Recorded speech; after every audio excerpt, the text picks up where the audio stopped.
Very nice of you. Appreciate it.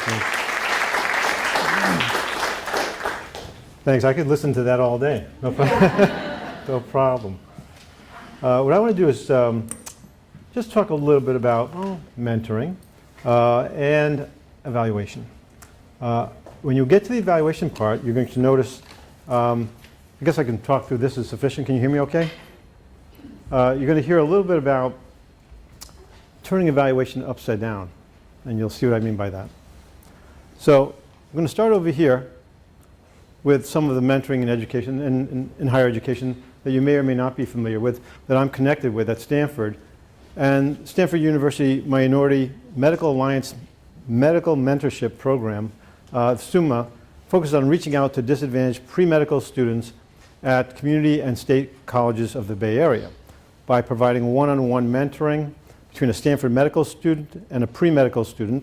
And we hope to create a welcoming environment. You know how important that is, because that's often an area where everything stops. You don't feel welcomed. Maybe their parents never even thought about, of course, college. They were too busy working. So they have no connection with colleges. This is the first generation that's going to try. But if they don't have that sense of being welcomed, they also will be walking away. But more than that, to help increase the number of, and they say disadvantaged or at risk, this is an older script that they have on the web, students applying and admitting to medical schools.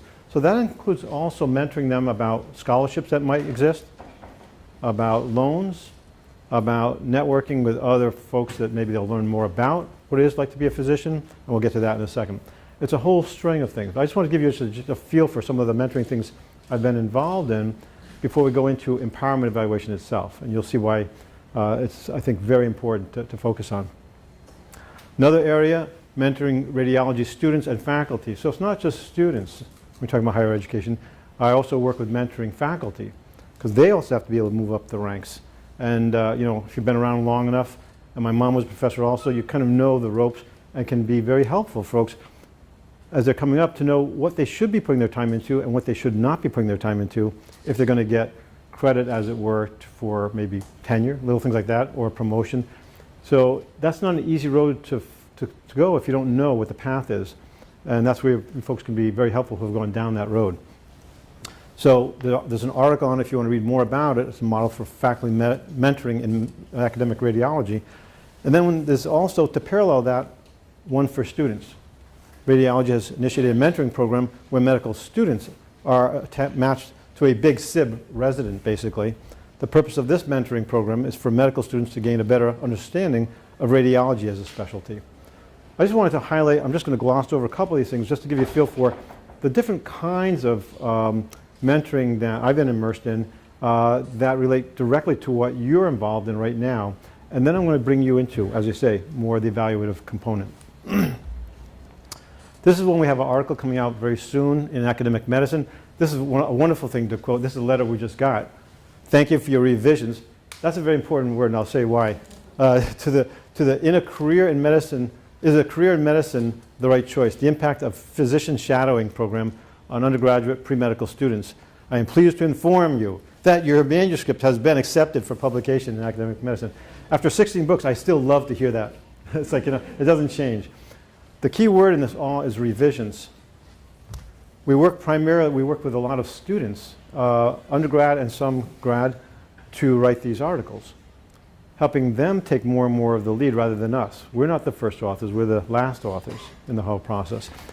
We help build their capacity to do this, which they need to do for their future. And this is a very important word, because 90% of the time, your stuff is going to get rejected. I don't care how good you are, okay? It just keeps on. So the ego's got to be able to handle that over and over. And a lot of folks that don't know better think a rejection means a rejection. If you get a rejection that has some long detail about what's wrong with it, you better embrace it. That means they want it. They wouldn't have taken that time. Just respond to every single thing. But when you start, you think that means, oh, you're out. Now, if you get one that says rejected, no words, you go to another journal. It's not complicated. They're not giving it. But if they give this long, detailed thing, they were all like, all the students were getting upset. I said, no, that's great. We have something we can work with, and we'll respond to it. And sure enough, that's what we did. We revised it. And it's a great journal to be in academic medicine. It gets great exposure from medical education. So I highlight that just as quick examples of the type of thing you want to be involved in, and how you can be, like you were talking about earlier, you've been mentoring in so many different ways. Any way that you can be a mentor on a very superficial level, a very high level. It could be a long-term thing, like ours is a long-term relationship. It could be short-term. It can vary your ideas just to be in there at these critical learning moments. As you mentioned earlier, I was for about a decade or so, part of my career at Stanford was to be the director of the MA Policy Analysis and Evaluation Program. And the reason I mention this is that this picture, that's me over there leaning over here, and then I'm over here. It's kind of a blurry shot, and then I'm over here. I have pictures of every year of all my students, and we keep a blog going. We're on Facebook, we stay connected.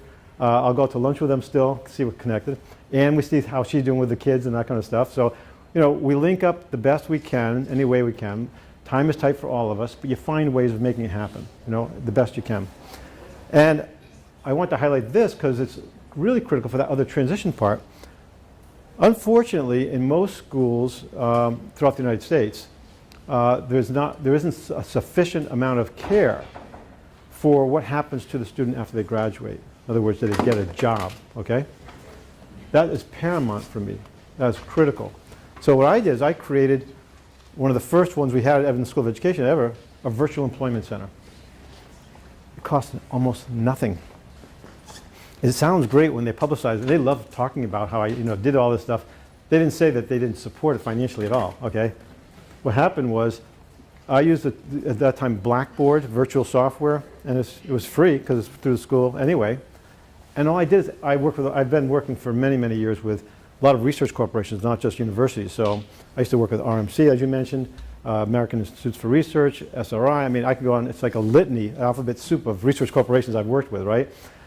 Well, they're friends. You get to know them, they trust you, they know your judgment for what kind of folks you're going to send them and all kind of stuff. So I had them put all their postings on Blackboard on one side under employer. And then I had all of my students put their resumes on the other side. They could both look at them and make connections. Is that simple? And resulted in internships, which turned into jobs, regular jobs, the whole range of things. Cost nothing. I just think with mentoring, it's just the limit of our creativity sometimes that holds us back, not the actual dollar. Obviously, dollars are great when you want to move forward and do things systematically on a large scale and keep it going. But initially, you can do a lot of things to introduce new ideas that can be sustained. There's a lot of possibilities. So you just want to keep thinking that way. Obviously, still go for those federal dollars. Still go for get some money to support, because there is only so much goodwill, even for all of us in the world, in terms of how much energy you can put into these things. You have to have something to support it. But my point here is, with this, you can actually inexpensively maintain connections with folks. And I put underneath, by the way, you can't see it. And so you could, if you go to the web and look at my name, davidfetterman.com, and then look under Stanford and you look under alum, you can then see where they are. People think I'm a real whiz, a real genius about jobs. I'm not. I just know my folks. So when she needed to move out of her position because she didn't want that anymore for whatever reasons, I know where a slot is open before anybody else does in the country. Then I move them over there. So it looks like, wow, it's just a little chess game, that's all.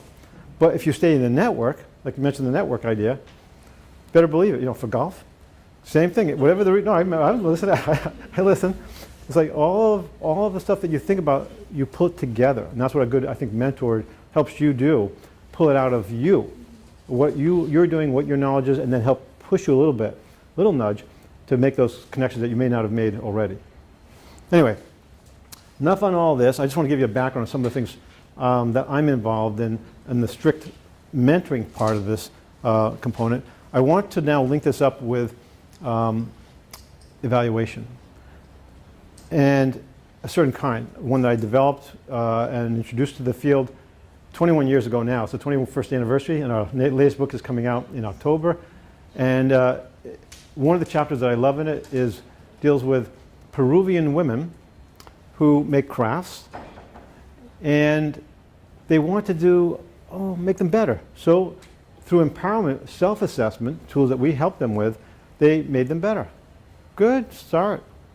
Then they decide they want to sell them on the internet to bypass the middleman who is eating up all the profit. And we help them do that. Mentoring. Using evaluation feedback loops to get there. That's one of many stories. I'll mention a couple others briefly that are in that book through some of the examples here. But the trick is to have empowerment evaluation in particular as the lens to help build capacity, improvement, and sustainability. So let me begin a little bit with, take one step back as I explain a little bit more about empowerment evaluation and its link with mentoring. This is a township I work in over here in South Africa, and there's very little water, electricity, anything. And no one knows the sheer magnitude of this, including folks in South Africa. This community alone is over 20,000 people. That's only one squatter settlement. No one even knows how many in South Africa there are. They're all over the place. But the single thing that's most important about this from my perspective at this moment is that when you're talking about improving someone's life or having them improve it themselves, it begins with one thing, a desire for a better life. Because in spite of her conditions for the no electricity, no water, issues of violence and everything else, look what's over here. I don't know if you can see it all right, but it's a development, it's a daycare center. They're starting up a daycare center in the middle of the squatter settlement. That tells you, the anthropology part of me, that's a symbolic message that there's a desire for a better life for the next generation. Very powerful, face validity, you can see it. So all of what I'm talking about here, whether it's mentoring or evaluation feedback to do something, has to start with someone wanting to make something better out of themselves. You can't impose it on anyone. They have to be at least interested in making that next step. Empowerment evaluation is international. To give you more the scope of this thing, we work in Brazil, Japan, New Zealand, Spain, United Kingdom. We work with UNICEF in Nepal for vaccinations. We do health, we do education, you name it. And it's helping people help themselves, and it's a different level of mentoring. That's why I wanted to introduce it to you as a new way of sort of thinking about your relationship with mentees and your maybe thought about evaluating yourself as a group at one point or another. And you'll see why that's going to be even more important as we go through this. The examples I want to highlight today, I won't go over too many, are what we do in public schools, a $15 million project from Hewlett-Packard to bridge the digital divide in communities of color, and some of my work at Stanford. And if I can sneak in one on what we're doing in Arkansas, we're helping minority kids keep away from tobacco over there using empowerment evaluation. So I'm going to give you case examples so you can see it's very concrete, not theoretical, about what this is. And trust me, as you go through it, it'll resonate more and more with why you need to be thinking about this. And when you're holding folks accountable, which you are, in a sense, you're asking them maybe to assess themselves. You should also be thinking, of course, assessing yourself, but as a group. So what the heck is this thing? I'm going to briefly go over this afternoon the definition, theory, concepts, and steps. So we're going to breeze through pretty quickly. So what the heck is this? It's the use of evaluation concepts, techniques, and findings to foster improvement and self-determination. Let me expand the definition because I know that's pretty fast and it's kind of like, well, what do you do with that? It's an evaluation approach that aims to increase the probability, because there's no guarantees in life, so you're increasing the probability of achieving program success. I typically work on the program community level to help them sort of bring themselves up to wherever they want to go. It applies to individuals as well. It's the same thing. And you're providing, in this case, program stakeholders, key people in the program, with tools for assessing the planning, implementation, and self-evaluation of their program. This is the most important thing from a programmatic level. On an individual level, you want them to do the same thing.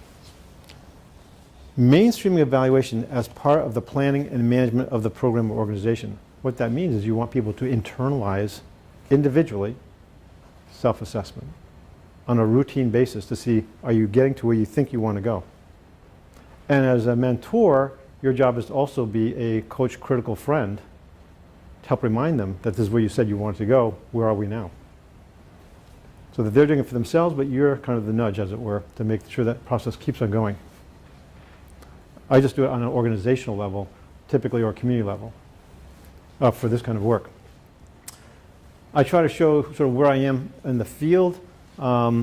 This is not my picture of a tree. Marv Alkin drew this in his book, and he wanted to show the major theorists in evaluation today. So I'm way over here on a limb, ready to fall off any time. See? But I like to be intellectually honest. My focus is on that area called use. I used to be known pretty much as a methodologist over here, because a lot of my books are also on methods, on qualitative techniques, on critiques of quantitative techniques, all that sort of thing. In fact, I was so much into methods when I first started, early in my career. I was at a social gathering with my family, just some sort of family gathering, I think it was some holiday, and I have a wonderful Aunt Mary. She's just real delight, but she's, you know, doesn't know the details of life, basically. She's kind of naive about a lot of things. So she asked a very good question. She said, so what is it that you do? You know, because mine is a kind of hard thing to explain sometimes. And I was so focused on the methods of what I do, I considered myself a methodologist. So she says, oh, so you're not Jewish anymore? So I said, no, I still celebrate Hanukkah, don't worry, you know, I do Passover. And I learned, you know what, my life is too narrow. If I'm defining myself in a way that they can't even understand in any way, my own relatives, maybe I better get in touch with something more important. And I think that helped me make a transition from a lot of writing here to who cares question, like what are you going to do with this stuff? So the rest of my life ended up being more use rather than technical method. Technical method only brings you so far. Then what are you going to do with this stuff? So true story, by the way. It's like, anyway, so I never say that anymore. I'm very, social gatherings, you know, family gatherings. I try to just explain I'm a professor. That's good enough, you know, or a researcher. I keep it simple. I want to show you some contrast with traditional evaluation versus empowerment evaluation, so you can see why this is going to resonate more and more with the role of a mentor, and ideally, from the work I do anyway, with mentees as well, because I want them to crystallize and internalize this concept as well. In traditional evaluation, you usually are external, come in and assess what's going on. Empowerment, you're internal, you're part of that organization, part of that unit. You're a mentor typically, you could be a mentee. You're part of whatever it is, a dyad or a large organization. The whole point is you're internal, you have a vested interest that's much more significant. Typically in traditional evaluation, not only external, but you're the expert. In empowerment evaluation, you are the coach or critical friend. Sounds familiar. A mentor. In traditional evaluation, you gather a lot of surveys, interviews, and they sit there for 3, 4, 5 months while you're doing a diligent job analyzing them. But from a user perspective in the community, you're warehousing them because they can't use it to make decisions. In empowerment evaluation, you're using data all the time to inform your decision making. Traditional forms of evaluation tend to foster dependency. I'm the expert, I go in, I evaluate, I leave, you depend on me. Sound familiar, doesn't it? Sounds like the worst possible case of a mentor-mentee situation, right? That's not what it's about. It's not about leaving them with nothing. The whole point of a mentor-mentee relationship, whether it's with a community or an individual, is that you're building capacity and having them build their own capacity in the process. You're not going to be there forever. So this is a problem with traditional evaluation, from my perspective. One of the benefits of traditional evaluation, however, is independent judgment. You can stand back, critique, give some sort of insight. The problem is if it's not rooted in the internal concerns of the organization, and once again, the parallel, if it's not rooted in the mentees' issues and concerns, it's not going to be relevant, particularly at that stage of their own development. In empowerment evaluation, it has to be a collaboration, just like in a mentor-mentee relationship. It's not just them. It's obviously not just us. It is a collaboration that makes it worthwhile. And as we were talking about during lunch, it's a personal relationship, right, that keeps it going. Whether we want to admit it or not, we see something in them that's either something of us or something we know we can tap into, and it makes us operate even better. Does it mean we always do that? No. There's so many folks that need help, of course, but you know you can operate at a higher level when you have that link. Same thing. In traditional evaluation, you rarely go beyond that specific project. In empowerment evaluation, it goes basically forever. You're enhancing sustainability. I keep in contact and still have lunch with my mentees to this day. It's been like 25 years, you know, it just keeps on going for one reason or another, whether it's the job situation or the kids, dealing with the kids. It doesn't matter what the situation. If they need to get past the kid situation where they're not sleeping you got to talk about that if you ever want them to get back to their dissertation. You know what I mean? It's like the lines may be a little blurred, but that's the reality, as you already know. In evaluation, same thing. Traditional evaluation is just, I'm going to go in there, I'm going to evaluate something. But in empowerment evaluation, no, it's going to keep on going well beyond the specific project because it transcends the actual demonstration. Having said that, I want to emphasize that external and internal forms of evaluation are not mutually exclusive. They can work together very well. However, with this independent judgment, as I said, it should be rooted in the internal concerns of the community, organization that you're working with. Otherwise, like Arthur Anderson, they're very bright. They come in, they're phenomenally bright folks, but they may come in and assess a program as if it was a fully mature operational one when it's just starting. That could kill a program. Divert resources in the wrong way, all the rest of it.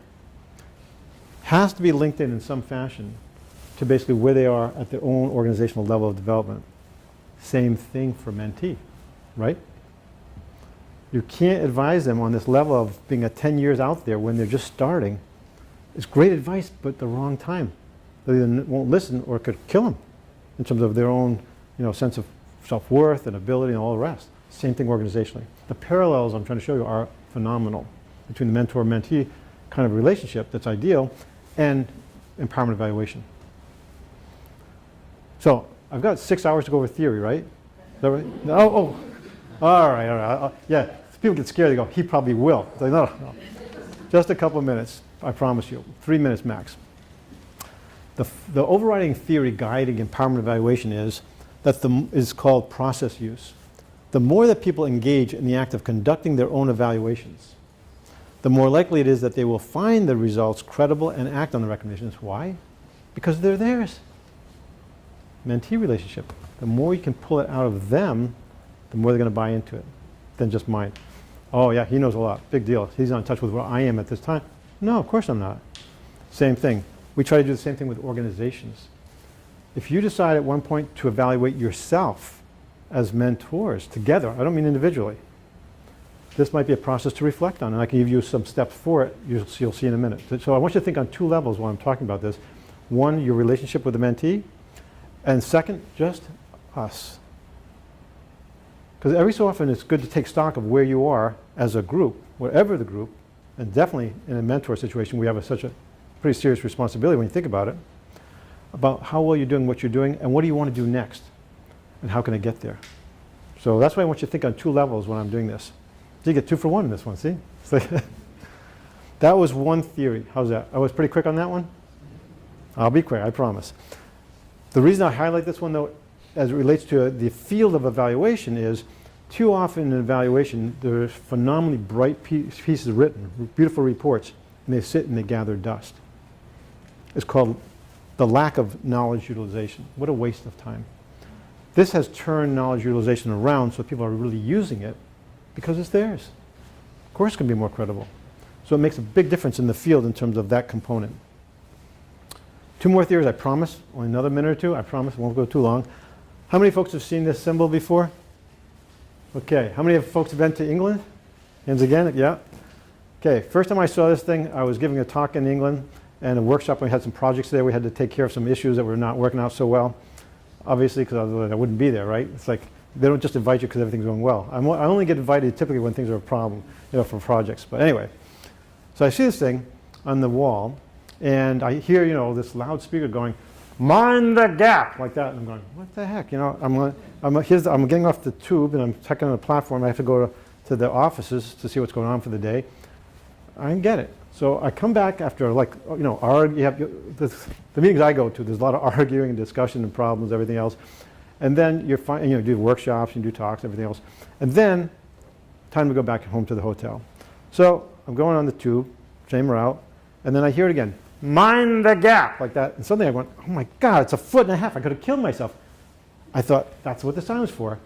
That's empowerment evaluation. So that's when you have a very focused view of reality, right? Here's why. In life, you have something called the theory of action. That's what an organization says they're about. Apple pie, equity, we're going to make everything wonderful, blah, blah, blah. And then you have this other thing called theory of use. That's the observed behavior in reality, what you actually do. In empowerment evaluation, you're trying to mind the gap between what people say they're doing and what they're really doing. And you're trying to then close the gap.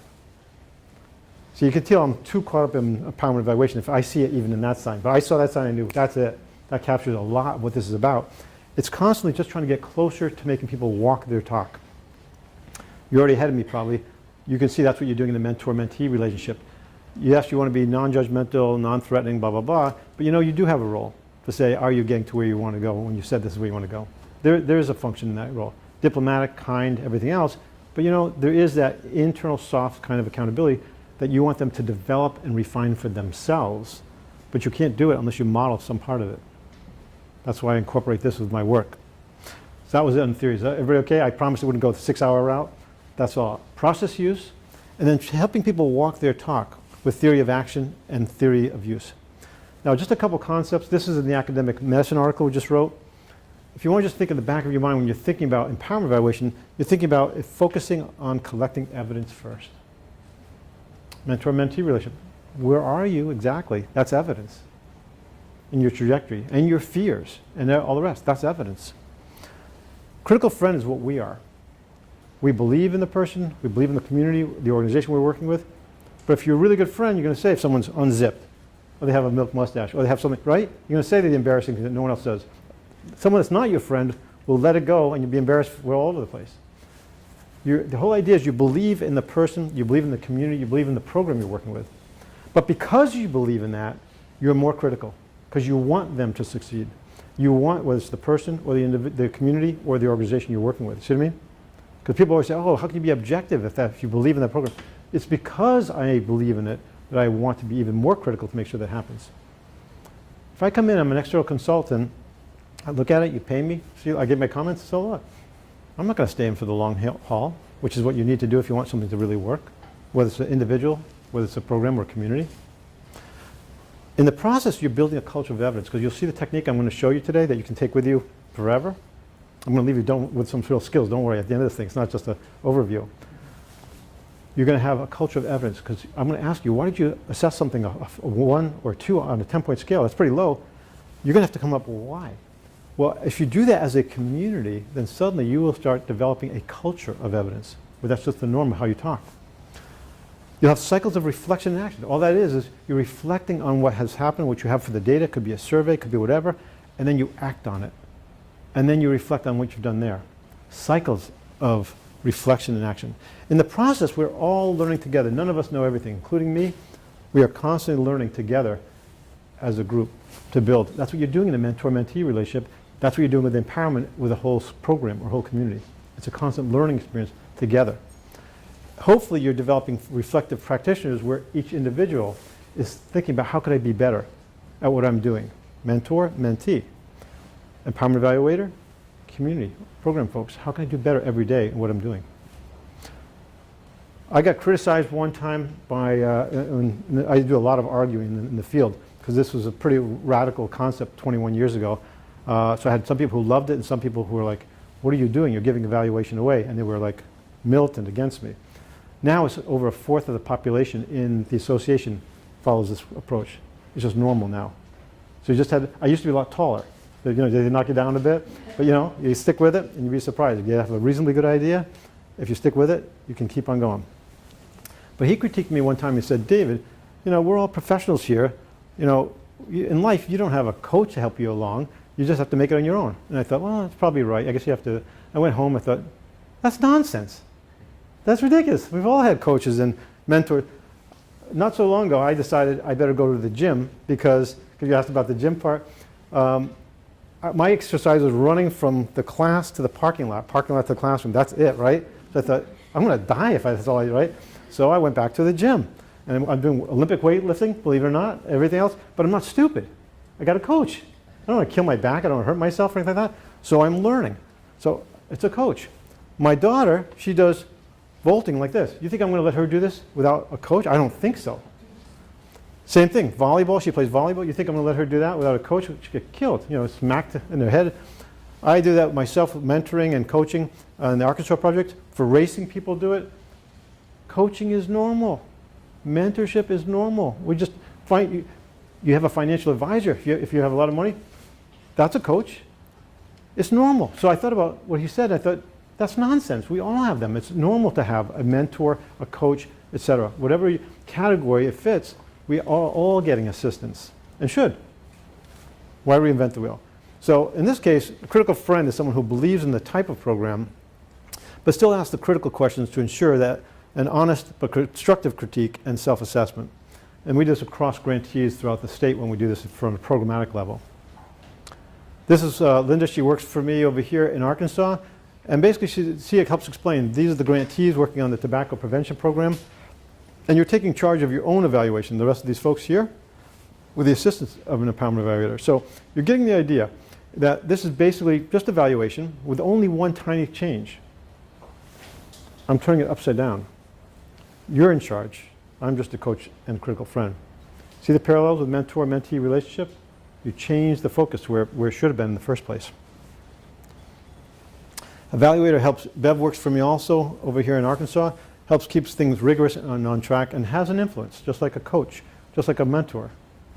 You have an influence whether you realize it or not. Sometimes it's explicit, sometimes it's subtle, but it's there. I'm going to give you the 3 steps because I promised you some skills along over here on what this is, and you'll be able to use it wherever you want. All you're helping to do is helping, in this case, programs and communities, and you'll see the parallels with the mentee, come up with their mission or purpose, take stock of where they are, and plan for the future. It's probably what most of us do implicitly anyway. I'm just making it more explicit, and I do it on a programmatic level. So my mom's technically retired professor. She always asks me, do you test them? I said, they're adults. I'm not going to test them. She says, do you test them? I call her every morning, see how she's doing. So how many steps are there? 3. My mom will be happy. You think I'm kidding? I got to call her tomorrow. I got to say, how you doing, Mom? Yep, I just checked. They said 3, no problem. You made my life much easier. So anyway, that's all there is to this process. I'm going to go into a little bit of detail so you can see what there is and see if you want to use it for yourselves as mentors as a group at one point. Just do a collective assessment of where you are. Doesn't take long. This whole process when I work with whole programs and organizations only takes about an hour for the mission, a couple hours to take stock, and then maybe I put another day into it to do plans for the future. This does not have to be a long 6-month project. So something to think about. For mission, you're basically asking them what is the purpose of the program, in this case, or initiative. It's a very, and we on a poster sheet we'll jot down key terms or words as the group tells us what's important. Later we'll try to turn that into like a paragraph or 2 and send it around, make sure everyone can buy into it, and that there's a consensus. Consensus just means I can live with it, very low threshold. I work with a lot of national reform movements, they want 90, 100%, never going to happen. The process is very democratic, it's transparent, everyone gets to see what we're talking about. You get the group's values, you honor any existing mission, but you go where the energy is in the room for the folks who are there. Because very often the initial mission was written by a director or a grant writer, or maybe by some of the staff, but the turnover has been 40%, who does it represent anymore? So you go back to the folks that are there now. It's the same thing with a mentee. You go to that mentee, where are they now? Same parallel. And this one I love, giving voice and making meaning. From the breaks, I get the impression most of you probably know what that means, even if you haven't seen that terminology just from talking with you a little bit. Here's what it really is. It's, you ever make an interesting point at a meeting, whatever the meeting is with colleagues, and they kind of ignore it? Isn't that great? Or worse, they give you a little bit of an insult, put you down for that comment. And you're thinking it was just a comment. There's a kind of insightful, it was nice, But my favorite, I know your favorite's the same one. Someone comes into the room with a little bit more stature or a lot more, says the exact same thing, and everyone goes, oh, what a good point that was. Sounds familiar, doesn't it? We've all been there. That's not being allowed to give voice and make meaning. In empowerment evaluation, you are compelled to have your voice heard and to make meaning. It runs against all of that normal structure that suppresses people's voice and their views. When we're in a mentee relationship, we're going overboard to try to get their voice heard, right? I'm saying the same thing organizationally and programmatically is what we need to be doing. And this is what this does in this process. So part 2, taking stock. That has 2 sections to it. I ask folks after they've done the mission to list all the key activities that are critical to making that happen. Think about the parallel with a mentee you might be asking. All the key activities that they maybe should be engaged in. So as I'm talking about this on a program level and a community level, think about it on an individual level. See if this might be useful to you. You list all the key activities in this case that they're engaged in. And it could be communication, product development, fundraising, whatever it is. And I know this is very California-esque, I realize, but I give everybody 5 dots. Okay? You can't trade them, you can't sell them, you can't rip them apart. I've seen everything. You use those dots to vote basically on the things that you think are the most important things for us to evaluate. So if I have 5 dots, I might put all of them here. Or I might put 1 here, 1 there, 2 there, whatever you want to do. It's a quick way to prioritize. And a lot of people say, David, that's not very quantitative. I go, count the dots? I don't know what school you went to, but you know, that's pretty quantitative from my perspective. And what's nice about this is it honestly saves you 4.5 to 5 hours of arguing why yours is the third and yours is the second. Who cares? You're going to pick the top 10 anyway. You get past all that stuff, and you get to see what people did not vote for, as well as they did vote for, as far as the most important activities that we think as a group we should monitor and evaluate from this point on. It's a basic brainstorming and prioritization process. Very fast. I'm talking minutes. So I love it myself. Don't have to use it, but I just recommend it as a very simple way to get past this stage, because you've prioritized them. Once you've prioritized the top activities, you put them in an Excel spreadsheet, I like to do, and then you rate them 1 to 10. 10, you're doing perfect. 1, awful. Once again, this is something a mentee could do. This is something that you could do as a group for yourselves, assessing your own performance. And it could be that communication could be a category. Teaching, in my case, this is an abbreviated example from the California Institute of Integral Studies where I was bringing them through accreditation. So this is a real abbreviated example. Let me show you why this is important. Communication was a top category that they thought we should evaluate as a group. After all my years doing this, guess what comes up the most? Communication and money. Every time. The other ones can vary quite a bit. Those will always come up. Those are universal. And I'm talking about every country. I work in Nepal, I work in Japan, I work in Finland, I work in, you name it, Israel. I mean, same 2 come up every time. Anyway, communication, I gave it a 3. That's mine. Oh, there's nothing confidential in this process either. Very different than normal evaluation, because I want to know what you think. And the group needs to know what you think, so we can understand each other better. And how would I know to even ask you what you rate it as if I don't have your initials?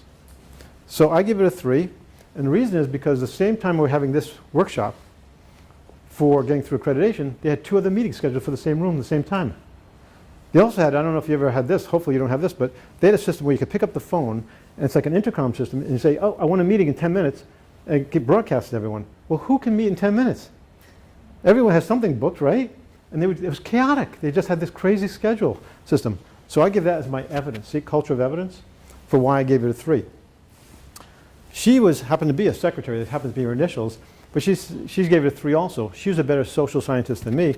She has the written record of the overlap, but she was afraid to say anything about it because she was lower on the pecking order. David, would you mind, you're a research director and a professor, you're closer to these other folks, would you mind saying why we gave it a 3 versus this person, who was the dean? He gave it a 6. So what the heck's going on here? So I ask, okay, why are you giving a 6 when all of us are giving a 3? He says, from my perspective, and this is why dialogue's critical, we communicate very well compared to the entire institute.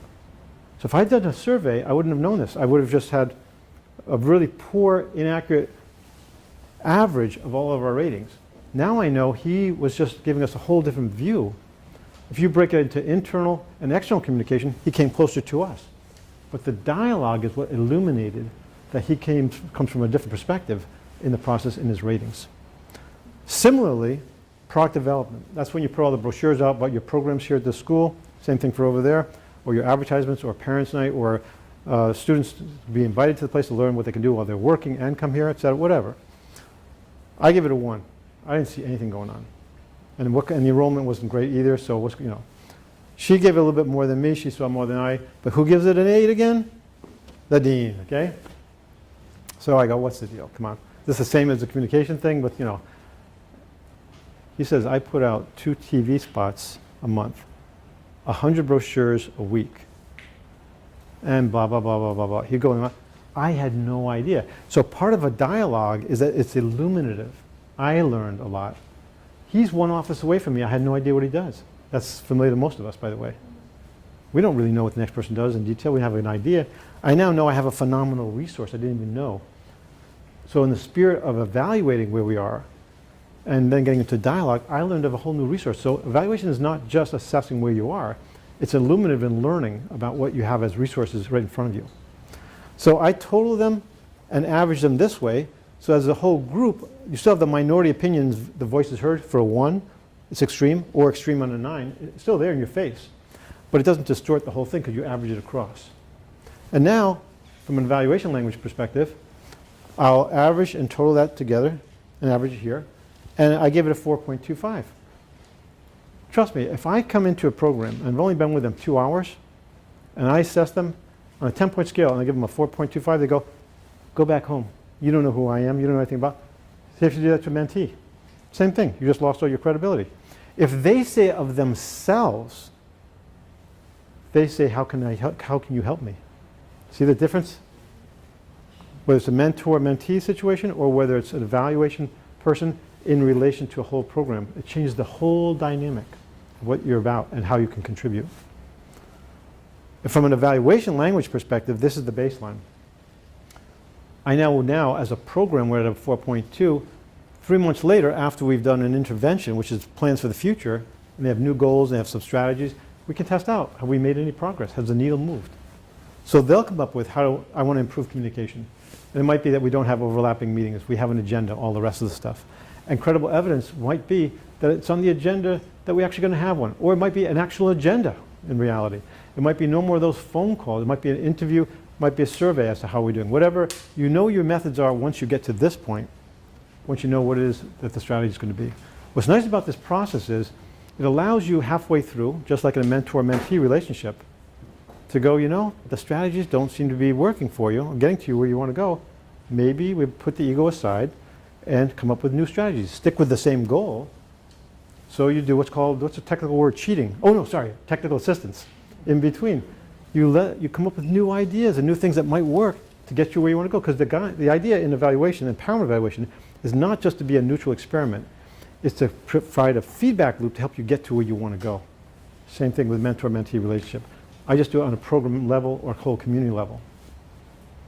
So to translate this, the taking stock from an evaluation language perspective is the baseline, which you will compare with the second data point 3 months from now after you had an intervention. Mentor-mentee relationship, you establish some idea of where you are now, and then you say, where do you want to go? You want to go here? Guess what? You're going to compare that baseline of where you are with where they are 3 to 6 months after they've tried these new strategies. Same thing on a community level. Same thing for you as a group. You may decide you have some goals as a group that you want to do based on taking stock of where you are as mentors. And then 3 months from now, after you've done some intervention strategies, like maybe disseminating more about what you can do or trying to get federal funding or whatever it may be, where are you? What steps have you taken? See what I mean? So the plans for the future from an evaluation language perspective is the intervention. The interim measures are benchmarks. Here's what I expect to get 1/4 of the way through the year, halfway through the year, 3/4, all the way through. The reflection and action is making mid-course corrections based on what you learned and deciding that's not working, I better change before it's too late. Your second taking stock is 3 to 6 months later where you've done the technical assistance and be able to change your strategies and probably come closer to your goals. That's all it is. Let me show you what that looks like in more detail. I just highlight this one. This is basically in the back of your mind. Don't worry about it right now. But we wrote a whole book on the principles guiding this approach so that when you get lost doing this, which we all do, you can remember we're trying to improve. This should be community ownership, mentee ownership, inclusion. As many folks as we can include as possible. I know it's difficult. You have so many folks, but that's the idea. That's why you have the numbers, because you know there's a need. It's democratic participation. It's open, clear with everyone. You're aimed at social justice because you're all concerned with trying to ameliorate real issues of equity, of fairness, of access.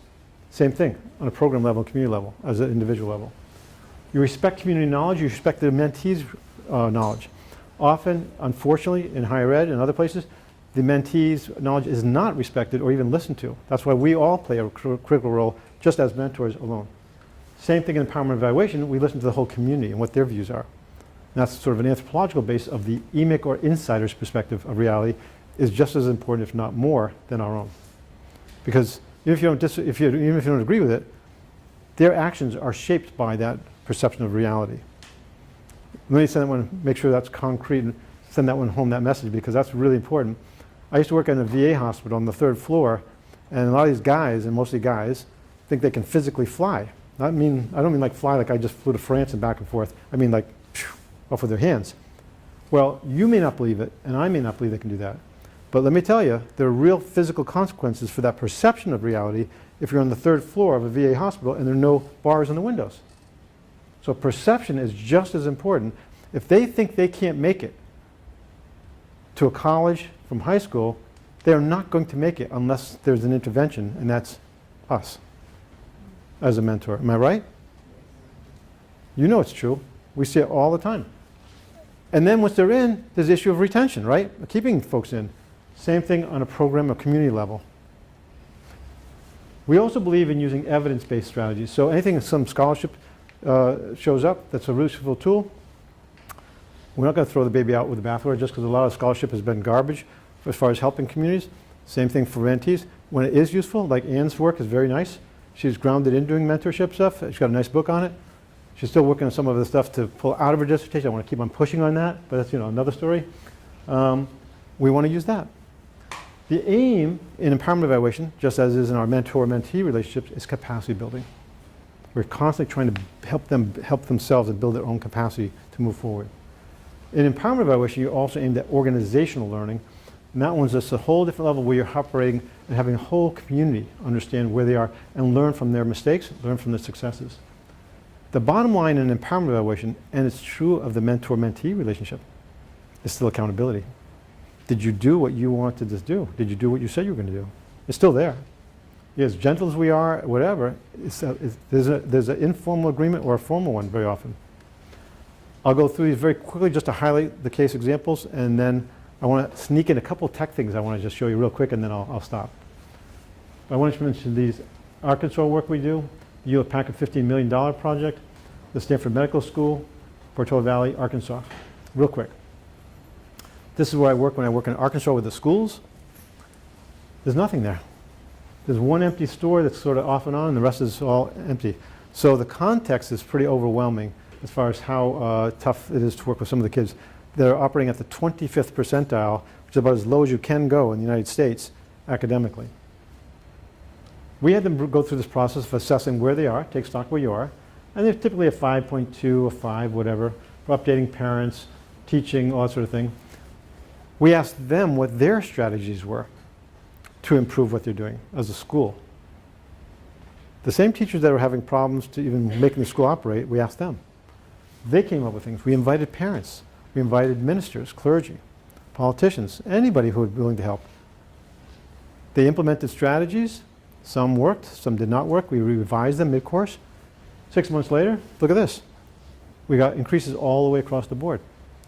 People say, how come you didn't just fire all these folks?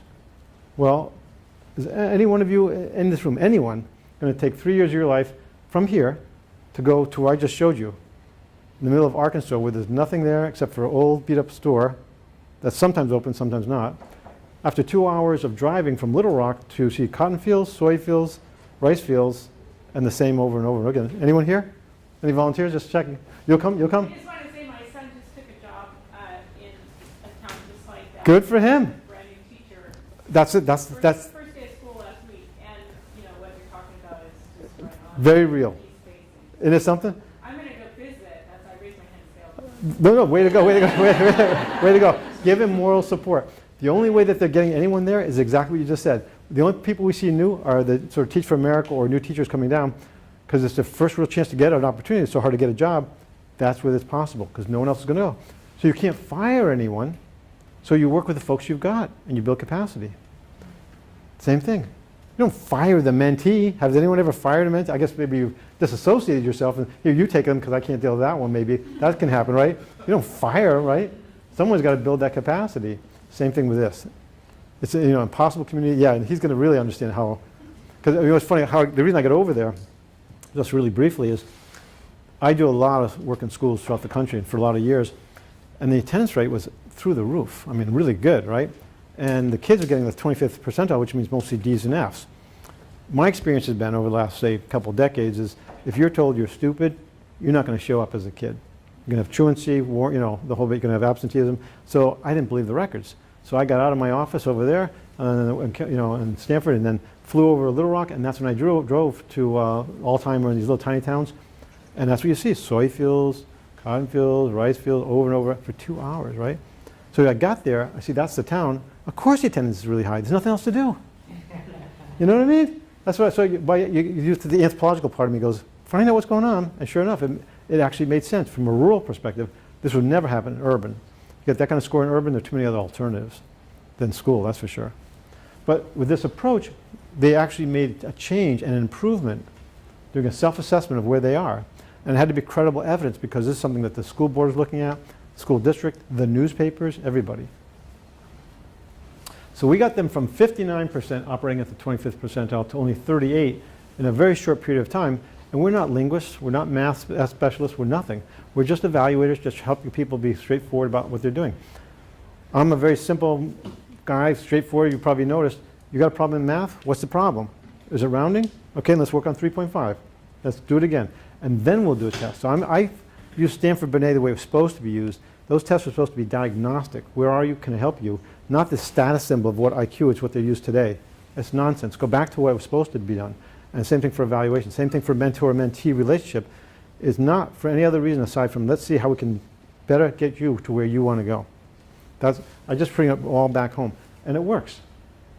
Second one really quick. This is a $15 million project. I have a book on that if you want to look at it. I got a lot of radio interviews. I've done this for, I don't even know how to tell you how long. I got 16 books. It's the only book I ever had radio interviews on. Those little tiny radio spots going commuting to work. That's all. It was like 10-minute things, whatever. I got calls all over the country for this thing. They loved it. I don't even know why. But I really don't. It's like, maybe it's the money or the word empowerment or something. But it caught on and people interviewing me for about 6 months on it. Now it's like quiet. But anyway, so you're just a blip of entertainment for them or something. I don't know. But, I spoke on them anyway. I took advantage of it. I'm just happy to be called. I don't care. We worked with 18 or 19 tribes in San Diego to help them bridge the digital divide in communities of color to start using technology. And we use the same system I just showed about.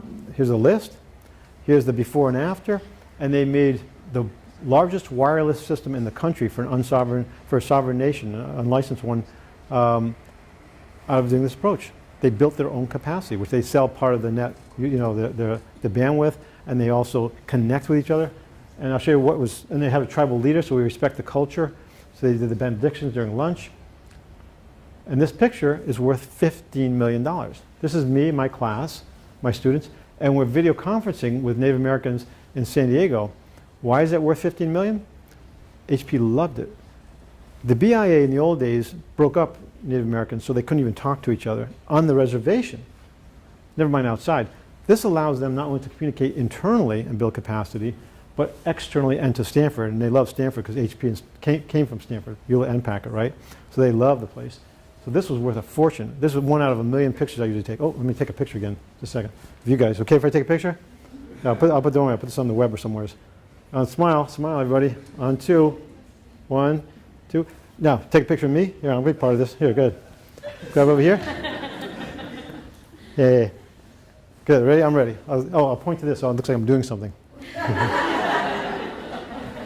Now, you wonder, why did I do this? Aside from vanity? People say, oh, you can't share evaluations. It's too complicated. We just did. You just helped document this, and that's how simple it can be. You see? You don't have to use the language, the jargon, all the rest. Just, would you help take a picture? In the process, you've just helped document our event. And that's how simple it should be. Mentor-mentee relationship. You can talk about very complex things, but they can be, if you model them, they're as transparent as that was just now. And you can make it look like your vanity rather than a lesson of how you communicate clearly and transparently. Isn't that cool? That's what empowerment evaluation is about. It's really about doing all this stuff in a way that is simple, clear, and transparent. But you don't have to get caught up in the details. It's just conceptually 1, 2, and 3. I'll go over quickly. School of Medicine, same thing. We did this where we had a dialogue with faculty. The curriculum was in terrible shape. I was brought in because even the accrediting agency was very concerned. And you think, at Stanford? Yep, they were a little on the worried side. So we transformed, the articles about how we transformed the curriculum. And this is one of the few articles you'll see that shows it's statistically significant, our transformation of the curriculum. And that was enough to get it published in Academic Medicine. Once again, what we did is we brought everybody together, the faculty, the students, the administration. Where are the redundancies? Where are the unintended redundancies versus the ones you want to have there? What's the quality of the instruction? On and on and on. All the different aspects of the curriculum. What's the coherence of it? How it's sequenced? And we brought it together and turned it around in a short period of time, all things considered, to be able to pull this off. Once again, empowerment evaluation. I just said elementary school system where they created their own mission, and we turned it into a paragraph just to show you what it looks like. They want to get their kids ready for the 21st century. They do this. I'm just showing you they do the same thing. They got dots to prioritize. See? That's like I was talking about. And we count the dots. Remember? Take stock. We use the dots and we figure out where it's going on with trust, graduation rates, test scores. I'm just pointing out it can be used for almost anything you want to do. We put it in this fashion. This is like our dashboard. I love the dashboard. You put in graduation rates. You put the ratings over here. Or it's our table for ratings, I should say. And we discuss it. It's just a jumping off point. So if you did this for yourselves, you come up with a mission about what you're talking about. You prioritize by having a whole long list of key activities that you're engaged in as mentors. You put dots on to see what's the one you want to evaluate and analyze a little bit more detail. The ones that you got the most dots, you count. You get the top 10. You then rate them 1 to 10. 10 I'm doing great, 1 terrible. And you may decide, now it's time to have someone facilitate and go, well, why are you giving a 4? Why give you a 3? And you give the evidence. Once you give the evidence for what's going wrong with maybe the mentoring, that is exactly what you want for your strategy to plan for the future to solve it. So in other words, if I complain about there's not very poor communication at the Institute, and the reason is because they don't even have an agenda, then my goal is to improve communication, and one of the strategies is going to have agendas. Whatever your evidence is in the taking stock of where you are is what you're going to work on. That's why this process works. Because it's not a great idea of how some grand strategy that's not related to anything. It's related to what the mentee, or in this case, what we may decide is an issue. Interesting. It's a process of reduction. It's much more efficient. It's much more precision-oriented. And there's just different ways of representing it. Just simple bar graphs. And then once again, same process. I'm just showing you that it goes 1, 2, 3. Whether you work for elementary schools, School of Medicine, Native Americans, it's all the same. Here's your goals: increase graduation rates, improve national standardized test scores, improve trust.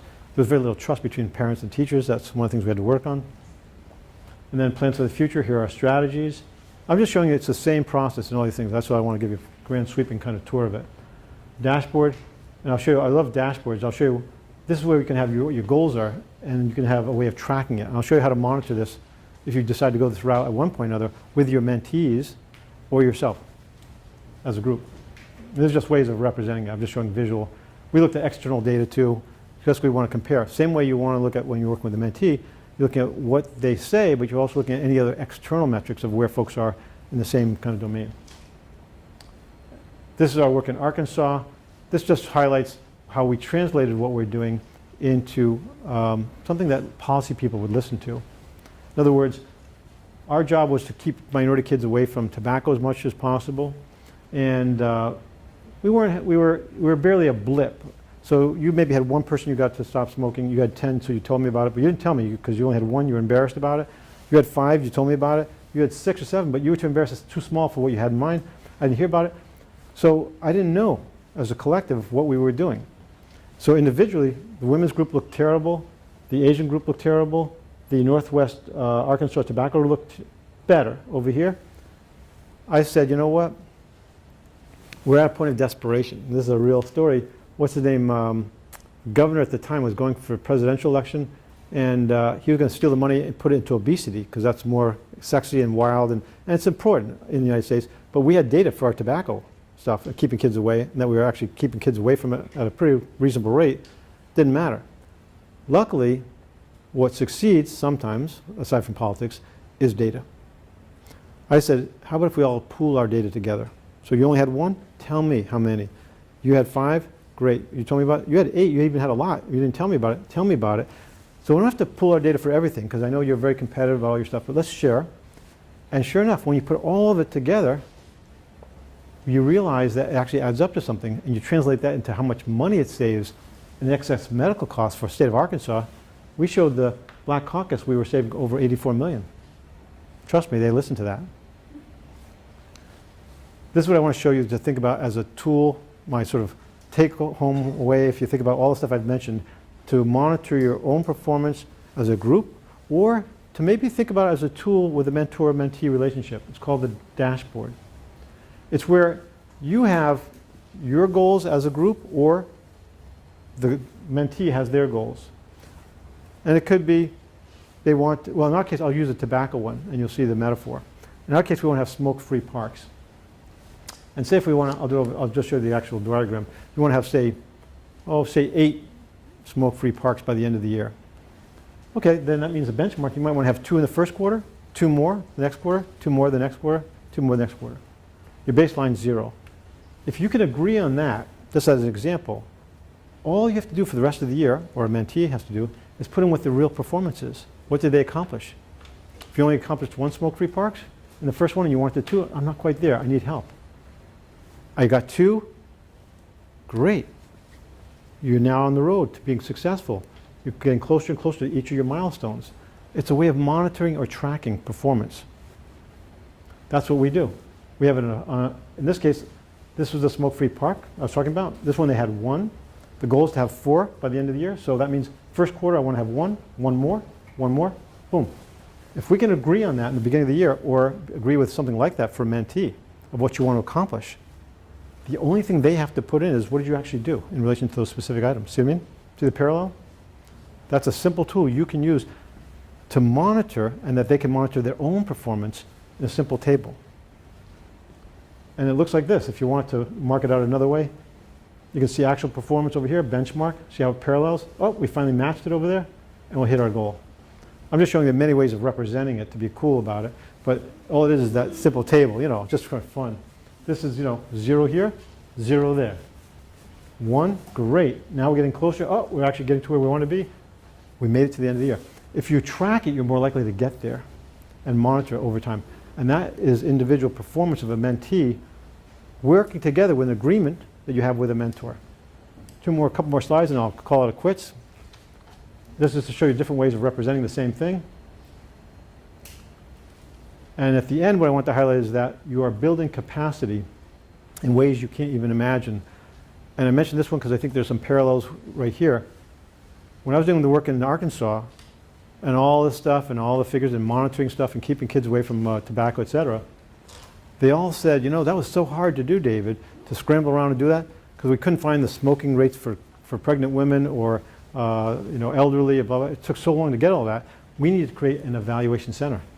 I didn't come up with that. So what happened is we put a bill forward, it passed the House, it passed the Senate, and the governor signed into legislation.